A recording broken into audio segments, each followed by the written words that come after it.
For number 7, to find the vertical asymptote, we need to set the denominator equal to 0. So I have 2x squared plus x minus 1 is equal to 0. And to do this, we really need to factor this. So you can factor by the AC method or by whatever method you use for factoring. And you should get 2x minus 1 and x plus 1.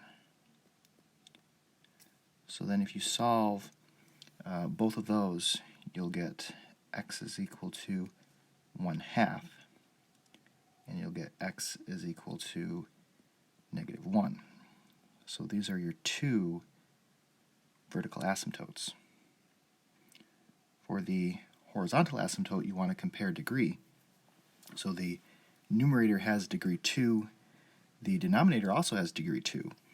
So because they're the same degree, of the three situations, this is where it's the ratio of leading coefficients. So if you look at the numerator, that has a 6 in front of the x squared, and the denominator has a 2 in front of the x squared.